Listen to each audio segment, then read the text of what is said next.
Good afternoon, everybody.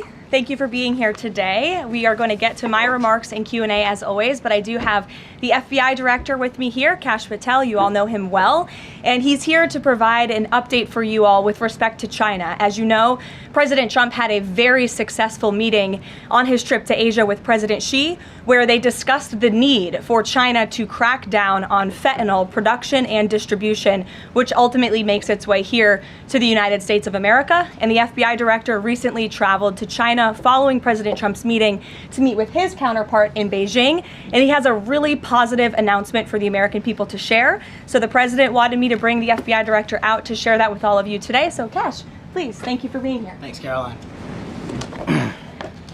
As Caroline mentioned, we have some tremendous news thanks to President Donald J. Trump once again for the American people. As soon as the President of the United States took office, he issued a mandate to rid America of the scourge that is fentanyl, a drug that has killed hundreds of thousands of Americans. Thanks to his leadership and direct engagements with China, we set up a framework to execute that mission 8 months ago. Attorney General Bondi immediately thereafter took steps to engage her counterpart in China at the Ministry of Public Security. Pursuant to their direct discussions, as the FBI director designated to run counterpoint on this, along with the Secretary of State Rubio and Ambassador Perdue and the team here at the White House, we set forward a path to implement the policy needed to crush the plague of fentanyl. Deputy Attorney General Blanche and our teams have been hard at work ever since, ultimately culminating in my trip to Beijing last week. This was only possible due to President Trump's historic engagement with President Xi just a few short weeks ago that set the stage for today's announcement. At that meeting, the leaders reached an agreement.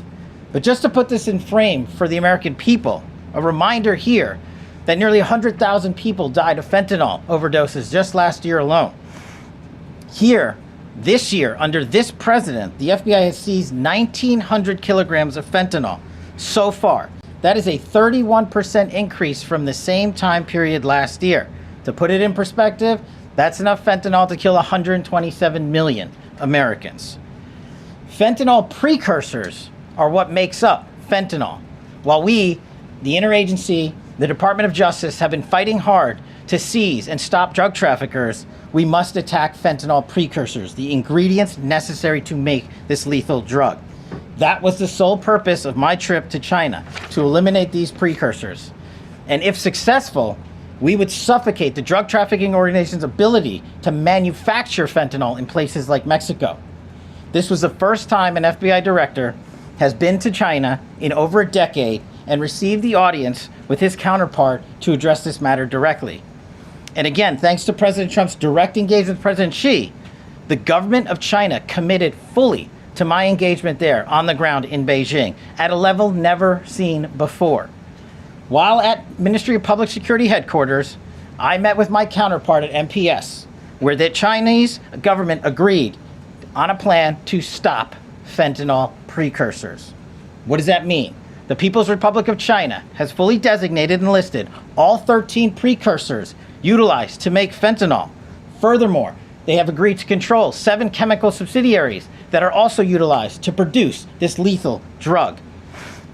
Effective immediately, essentially, President Trump has shut off the pipeline that creates fentanyl that kills tens of thousands of Americans. These substances are now banned, and they will no longer be utilized by the Mexican drug trafficking organizations or any other DTOs around the world to make this drug. This historic achievement has saved tens of thousands of lives. This historic achievement would not have been possible without the tremendous team of President Trump, the Attorney General, the Department of Justice, the Federal Bureau of Investigation, and Ambassador Perdue in China, whose ground-level engagements were imperative to achieving this result. This is yet another example of how President Trump defends the American people, provides security for the American people, and puts the American people first. This is a historic first-in-its-kind achievement by any president to stop the scourge of fentanyl, and it should be championed by every single American. This achievement will save lives. We are thankful for President Trump's steadfast leadership, and this FBI will fearlessly follow in his footsteps to ensure that this mission of safeguarding the American public is achieved every single day. Thank you. Thanks, Caroline. Thank you so much. Appreciate it. In other news, the Democrats dragged on the government shutdown for 43 days, the longest shutdown in U.S. history. But tonight, thanks to Republicans, the White House is very hopeful that this shutdown is going to come to an end. The damage caused by the Democrats with this reckless government shutdown cannot be forgotten. It is entirely the fault of the Democrat Party. Just look at the vote count. Hundreds of thousands of federal employees have missed their paychecks. Tens of billions in wages and benefits were withheld, impacting vulnerable families. Millions of low-income Americans missed their SNAP benefits. Nearly 20,000 flights at airports across the country were delayed due to staffing shortages, causing Americans to miss family events, vacations, and work obligations. According to Airlines for America, an estimated 5.2 million travelers have had their flights disrupted over the course of the Democrat shutdown. And our economy has lost billions and billions of dollars in economic activity over the course of this shutdown, hurting consumer sentiment and crushing the travel and hospitality industries. According to a CBO estimate, the Democrat shutdown could end up decreasing fourth quarter economic growth by 2 whole percentage points. The Democrat shutdown made it extraordinarily difficult for economists, investors, and policymakers at the Federal Reserve to receive critical government data. The Democrats may have permanently damaged the federal statistical system, with October CPI and jobs reports likely never being released. And all of that economic data released will be permanently impaired, leaving our policymakers at the Fed flying blind at a critical period. It's hard to recap all of this without asking a simple question: why? Why have the Democrats put the American people through this pain for 43 days in a row? And it feels like Groundhog Day being up here again talking about this Democrat shutdown. And the answer to that question is pure partisan politics. They started this shutdown with a ridiculous demand to force taxpayer-funded healthcare benefits to illegal aliens who broke into our country. Even after it was clear President Trump and Republicans would never force American taxpayers to pay for free healthcare for illegals. In fact, President Trump's One Big Beautiful Bill fixed that problem. The Democrats kept dragging this reckless government shutdown on for weeks longer to boost their turnout in an election, perhaps one may guess. That's because the Democrats are totally captured by their far left-wing base, who only care about attacking President Trump, even if it means hurting innocent Americans in our country. The Democrats' weakness and their unwillingness to buck the fringe members of their party dragged this harmful shutdown on for 7 weeks and inflicted massive pain onto the American public. But let's be clear. The clean CR being voted on today in the House of Representatives that will lead to the reopening of the federal government is what President Trump and Republicans have supported from day one. Our troops, air traffic controllers, and federal employees will be back to receiving their regular paychecks. Families in need will get back to receiving their food purchasing assistance, and the people's government will soon be back open for business. President Trump looks forward to finally ending this devastating Democrat shutdown with his signature, and we hope that signing will take place later tonight. On another matter, I want to address the affordability issue that's received a great deal of media attention this past week, which is ironic because it didn't receive that much attention when Joe Biden was here and inflation was at a record high 9%, the worst inflation crisis in modern American history. And President Trump won a landslide election in part to address the affordability issues created by Joe Biden and the Democrats. And that's exactly what President Trump has done since day one of his administration. Since the first day in office and every day since, the Trump administration has taken aggressive action to fix the Biden-created cost of living issues. The notion that the same Democrats who just shut down the federal government to sabotage our economy, rob people of their paychecks, and also helped Joe Biden ratchet up inflation to 9% are now suddenly affordability champions, that notion is completely absurd. And it's something only the liberal media would have the gall to push. But the reality is that President Trump and his administration have done so much to lower prices and increase the economic prosperity of the American people. And this president and his team of amazing economic advisors are going to keep working on this issue every single day. In less than 10 short months, President Trump signed the largest middle-class tax cuts in American history, including no tax on tips, overtime, and Social Security, which will guarantee that next year Americans are going to put more money back into their pockets. The president has completely unleashed American energy dominance to help bring gasoline prices to the lowest in 5 years, and we expect them to continue to decrease. And it has also lowered energy costs overall. There is more work to do, but again, the president's deregulatory and pro-American energy agenda is absolutely going to continue to drive down prices. This formula worked in the president's first term, and we expect that it's going to work again. And this is key because we know energy costs are the #1 driver of inflation. Again, just look at what Joe Biden did to our energy industry over the past 4 years of his administration, and look at what happened to inflation as a result. Everything became more expensive. To lower prescription drug prices and healthcare costs, the president has been working around the clock on this issue. He is obsessed with negotiating these good deals on behalf of the American people to bring down pharmaceutical costs and drug costs for Americans, and he has done so on a number of fronts. You have seen him discuss that in the Oval Office several times. To fuel small businesses, lower their costs, and incentivize hiring, the Trump administration has already cut 30 unnecessary regulations for every new one on the books, which we know will save employers and small businesses across the country thousands of dollars in regulatory burdens. All of these pro-Trump policies are working, and they will continue to work.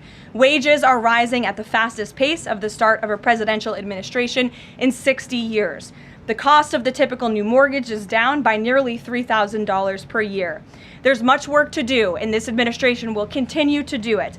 But President Trump has already made great progress in cleaning up the economic disaster that was created by Joe Biden. Thank you, Caroline. So the clock is ticking on the Friday deadline by which the BBC must retract and apologise for their malicious edit of the president in the documentary shown last year.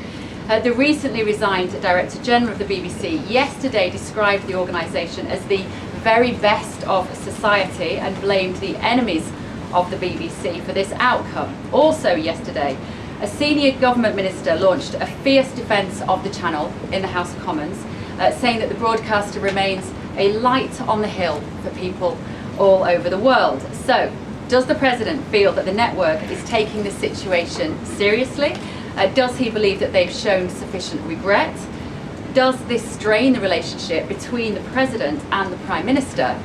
And given that the organisation is publicly funded, is the President prepared to bankrupt the BBC in his pursuit of truth and justice? Well, thank you, Bev. There's a lot of questions in one there. I will say I know the president has a very good relationship with Prime Minister Starmer. You have been there, you've seen them in their interactions, you've questioned both leaders in your time joining us when we've gone to the United Kingdom a few different times now. However, he has always been very frank when he disagrees with leaders even whom he has a good relationship with. And the BBC, being a fair news organization, is definitely an outlet. I think these two leaders would disagree. The president has made it very clear that this is a leftist propaganda machine that is unfortunately subsidized by British taxpayers, and he thinks that's extremely unfortunate for the great people of the United Kingdom and Great Britain. And I think that the president was deeply concerned by the editing, the purposeful and dishonest editing of his speech that was so clearly fake news, and he rightfully dubbed that term many years ago, and this is a classic example of that. We see it in the United States all the time. We see it now in the United Kingdom. As you know, the president's external legal counsel has filed a lawsuit against the BBC. We expect that to continue, and whether they apologize or not is up to them. Thanks for being here, Bev. Ouija. Thank you, Caroline. Sure. I have your statement about the new Epstein emails that have been released by House Democrats. Separate from why you believe the emails were made public, can you address their substance? Did the president ever spend hours at Jeffrey Epstein's house with a victim? These emails prove absolutely nothing other than the fact that President Trump did nothing wrong. And what President Trump has always said is that he was from Palm Beach, and so was Jeffrey Epstein. Jeffrey Epstein was a member at Mar-a-Lago until President Trump kicked him out because Jeffrey Epstein was a pedophile and he was a creep. And this email you refer to with the name of a victim that was unredacted now and has since been reported on in this room, so I will go ahead and say it, Virginia Giuffre. And it was CBS's own reporting, Ouija, that recently wrote that Miss Giuffre maintained, and God rest her soul, that she maintained that there was nothing inappropriate she ever witnessed, that President Trump was always extremely professional and friendly to her.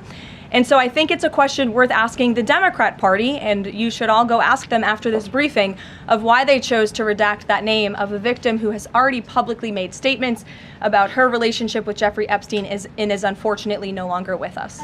Mary. Thank you, Kelly. 2 questions on this. In the interest of transparency, why not just go ahead, release the full files on Epstein, get this all over with? This administration has done more with respect to transparency when it comes to Jeffrey Epstein than any administration ever.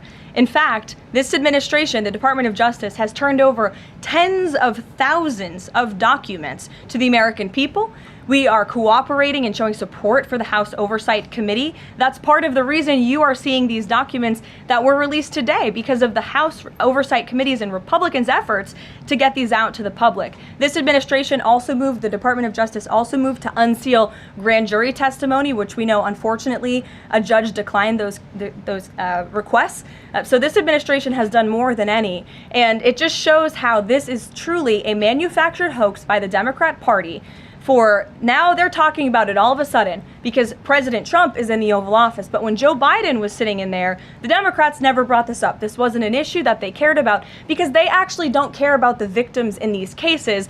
They care about trying to score political points against President Trump, as we have, of course, seen with this government shutdown. And this entire thing, again, it's not a coincidence to the American people at home. There are no coincidences in Washington, D.C. And it is not a coincidence that the Democrats leaked these emails to the fake news this morning ahead of Republicans reopening the government. This is another distraction campaign by the Democrat and the liberal media, and it's why I'm being asked questions about Epstein instead of the government reopening because of Republicans and President Trump. But given your interest in transparency, Caroline, why are White House officials then meeting with Representative Boebert in an effort to try and get her to not sign this petition calling for the release of the files? Doesn't it show transparency that members of the Trump administration are willing to brief members of Congress whenever they please? Doesn't that show our level of transparency? Doesn't that show the level of transparency when we are willing to sit down with members of Congress and address their concerns? That's a defining factor of transparency. Having discussions with members of Congress about various issues, and I'm not going to detail conversations that took place in the Situation Room in the press briefing room. Trump has talked about sending out $2,000 checks to U.S. citizens. Earlier this year, he also talked about sending a Doge dividend. That didn't materialize. Should U.S.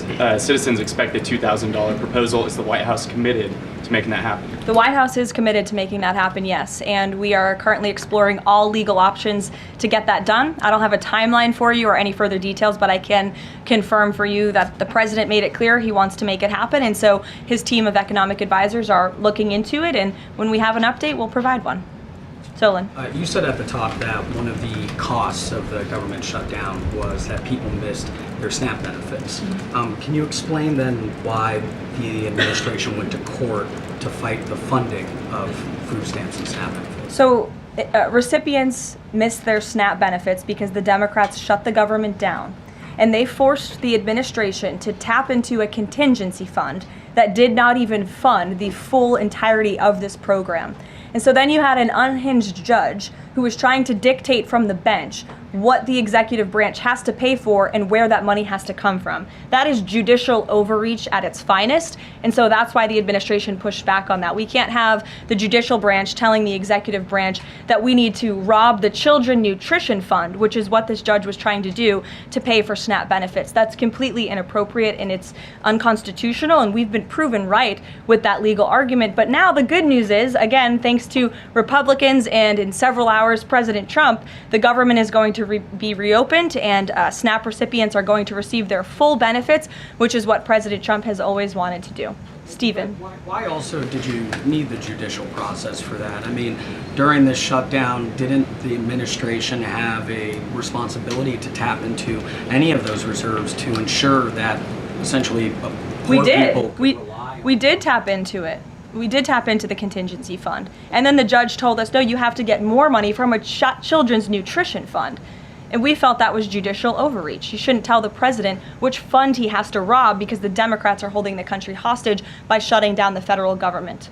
大家好，我是主播林家远。生活压力大，失眠、浅眠是现代人常见的烦恼。许多好朋友告诉我们，太阳星全效克菲尔益生菌帮助睡眠品质。现在进一步推出晚安加强版，添加首创最适合台湾人人体体质的天然 GABA、色氨酸、茶氨酸、香蜂草4大天然草本，帮助睡眠的配方，强化睡眠，全期都起到放松舒眠的效果。太阳星全效克菲尔益生菌本身含有台大专利授权克菲尔乳杆菌 M1 的8种专利菌。首创益生菌、益生元、后生元黄金3角配方，帮助维持消化道机能。有季节敏感、代谢困扰、关心异常细胞风险的好朋友，可以选择原版太阳星全效克菲尔益生菌，它添加有超级食物、羽衣甘蓝，健康再加分。